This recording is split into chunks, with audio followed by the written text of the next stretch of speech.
पूछ लिया करो, माँ तू कैसे है, माँ तुझे कोई दुख तो नहीं है ना? कभी पूछा है? इतने युवा बैठे हैं, कभी अपनी बचपन की फोटो दिखाना माँ को और कहना कि माँ देख जब मैं छोटा था ना, देख मैं तेरा सपना था, तूने मेरे लिए सपने देखे थे, तूने मंदिर मंदिर मस्जिद मस्जिद मेरे लिए दुआएं मांगी थी कि हे परमात्मा मेरी गोद हरी कर दे, मेरे गोद में एक कोख में एक बच्चा दे दे। माँ देख मैं वही छोटा बच्चा हूं। कभी जाके करना घर में, बोलना कि मेरी माँ ये मैं तेरा सपना हूं। जरा चरणों में बैठ करके बोलना, माँ को सोफे में बिठाना, खुद नीचे बैठना और कहना माँ देख तेरा सपना, जरा इतना बता दे कि मैं तेरा सपना पूरा कर रहा हूं या नहीं कर रहा हूं, मैं तेरे सपनों के अनुसार जी रहा हूं या नहीं जी रहा हूं। यही कहूंगा आज यहां से सारे युवा एक कसम खा लें। लोग कह रहे थे यहां से बूचड़ खाना हटाओ, यहां से ये हटाओ, यहां से वो हटाओ। मैं कहता हूं सबसे पहले पुलक सागर कहता है भारत से वृद्धाश्रम हटा दीजिए। एक भी वृद्धाश्रम नहीं होना चाहिए, एक भी ओल्ड हाउस नहीं होना चाहिए, एक भी अनाथ आश्रम नहीं होना चाहिए, एक भी विधवा आश्रम नहीं होना चाहिए। हर माँ की जगह वृद्धाश्रम में नहीं, माँ की जगह मन के मंदिर में हुआ करती है। कि ब्रह्मा ने मुझे बनाया या नहीं बनाया मुझे नहीं पता, लेकिन मेरी माँ ने मुझे जरूर बनाया है। मेरे माता पिता ने मेरा निर्माण जरूर किया है। किसी भगवान ने हमें इस धरती पर भेजा हो या ना भेजा हो, लेकिन माता पिता हमें इस धरती पर लेकर जरूर आए हैं। इसलिए मैं इतना कहता हूं कि कोई विष्णु हमारा पालन करते हैं या नहीं करते, करते हैं तो अच्छी बात, नहीं करते तो कोई प्रॉब्लम, कोई दिक्कत की बात नहीं।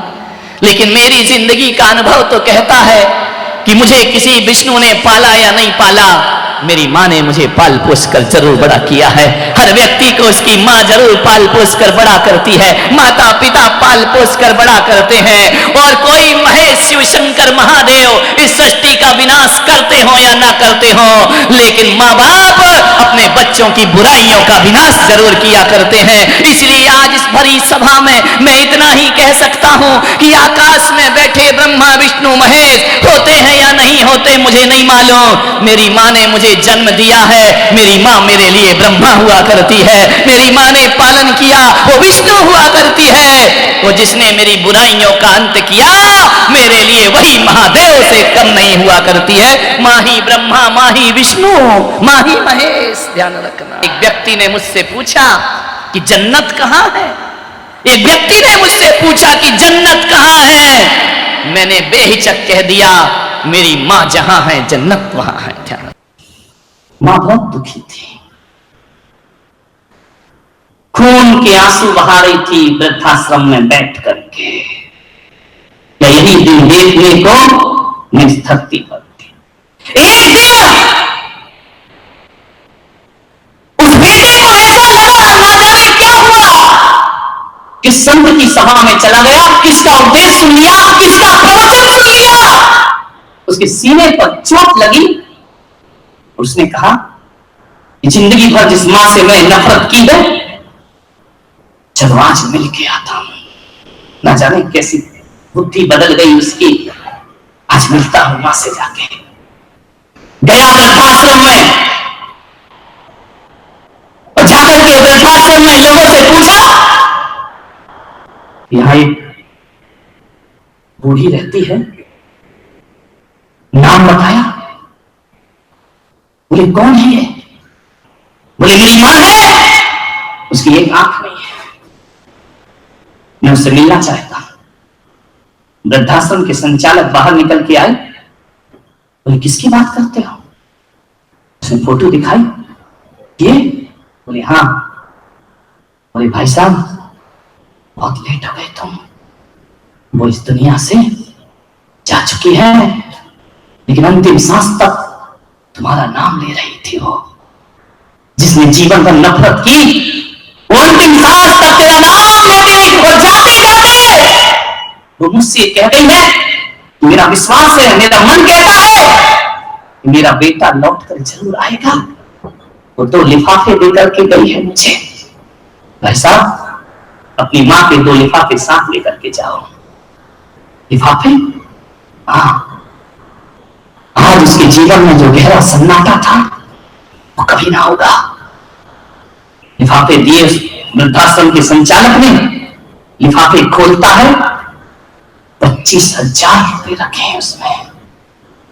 दूसरा लिफाफा खोलता है, उसमें पत्र लिखा है माँ ने लिखा, मेरे बेटे, मुझे मालूम है कि जब तक मेरी सांस है तू मुझसे नहीं मिल पाएगा, लेकिन मेरी माँ की आत्मा ये कहती है एक दिन तू जरूर आएगा, और जब तू आएगा, जब ये चिट्ठी तेरे हाथ में होगी, तब मैं इस दुनिया में नहीं होंगी।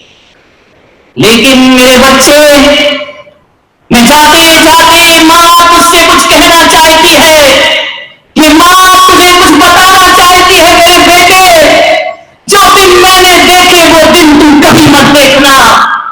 जैसा समय मैंने गुजारा, औलाद के रहते हुए भी बिना औलाद की जिंदगी गुजार दी। मैंने तुझे पाल पोस कर बड़ा किया, लेकिन मृत्यु के अंतिम समय तक मेरे बच्चे एक शब्द के लिए तरसती रही। तू झूठ में ही एक बार मुझे माँ कह करके बुला देता तो मेरा जीवन सार्थक हो जाता। पर बेटे, इसमें तेरी कोई गलती नहीं, मेरी परवरिश में कुछ कमी रही होगी। मेरे बच्चे, देख, मैं लिफाफे में तुझे इतने रुपए रखकर दे जा रही हूं। जानता है ना, मेरे पास तो कुछ नहीं था। तू 500 रुपए महीने मुझे बेचता रहा ना, वो मैंने खर्च नहीं किए। वृद्धाश्रम वालों ने सारी व्यवस्था की, मैं जोड़ते रही। इन 2.5-3 सालों में मैंने तेरे भेजे हुए 25,000 रुपए जोड़े हैं मेरे बच्चे। ये पैसा तू रख ले, मैं तेरे लिए विरासत दे करके जा रही हूं। ये तेरे काम आएंगे, मेरे काम तो कुछ ना आए। और एक बात याद रखना बच्चे, मैं तो अभी भी अपना सौभाग्य समझती हूं कि कैसा भी मेरा बेटा हो, मुझे कम से कम 500 रुपए तो भेजता रहा।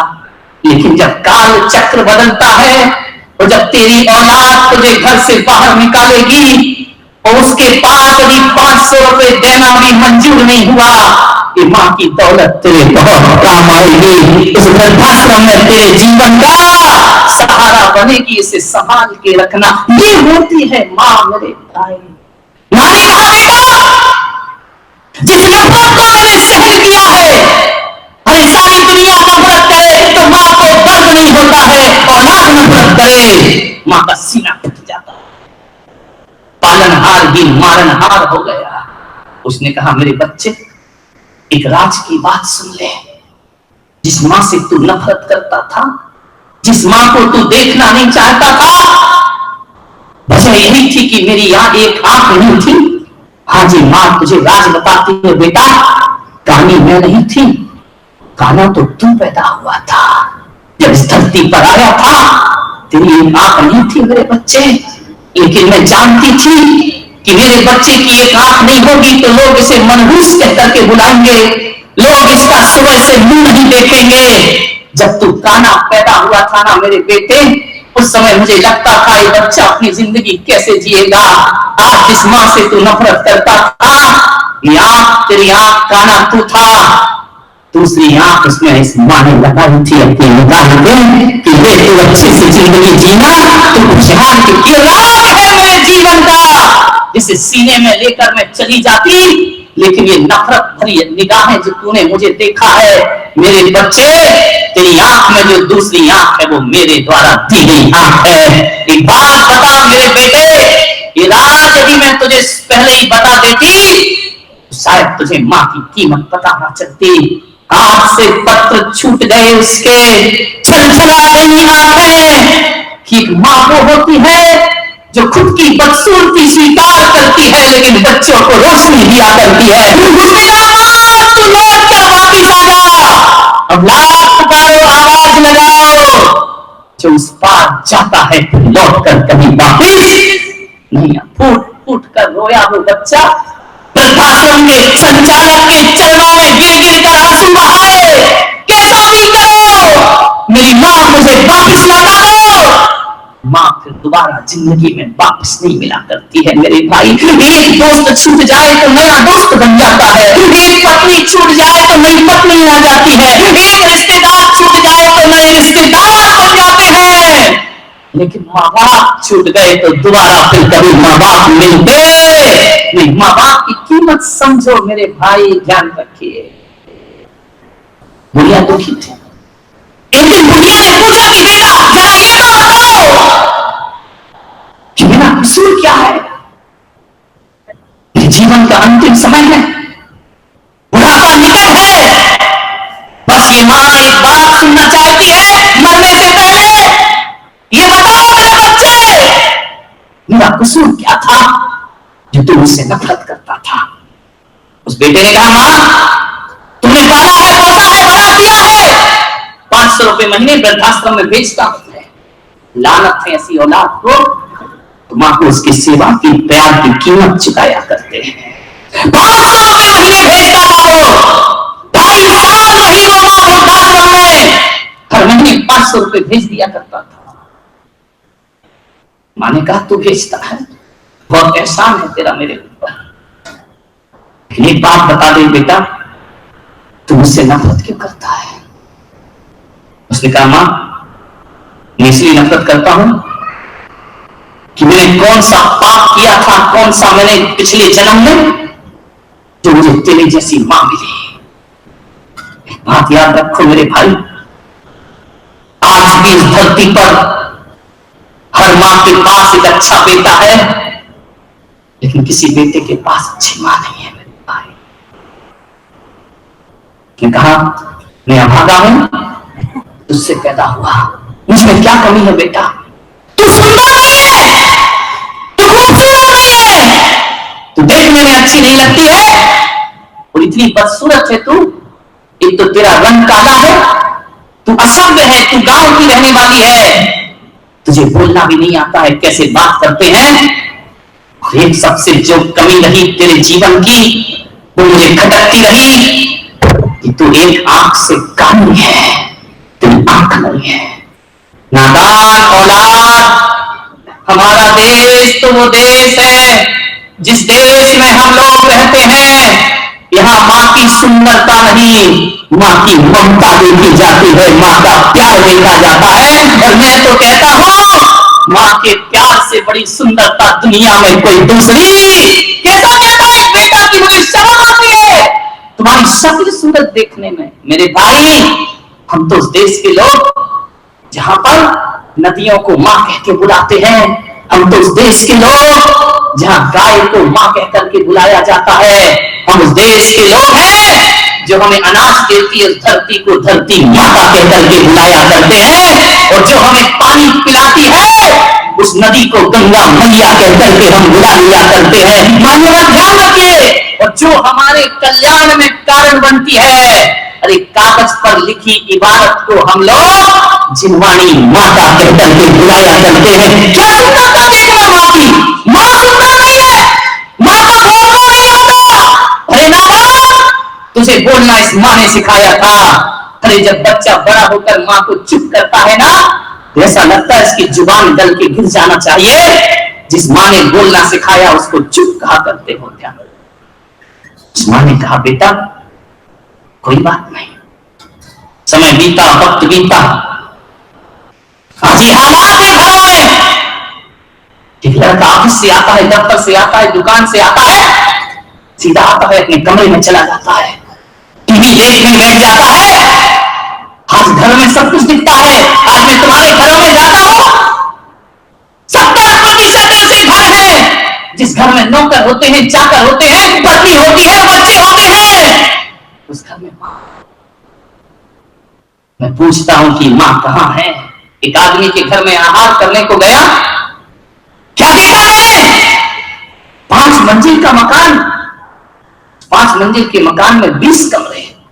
मैंने उस आदमी से पूछा मेरे भाई कितने लोग रहते हैं इसमें।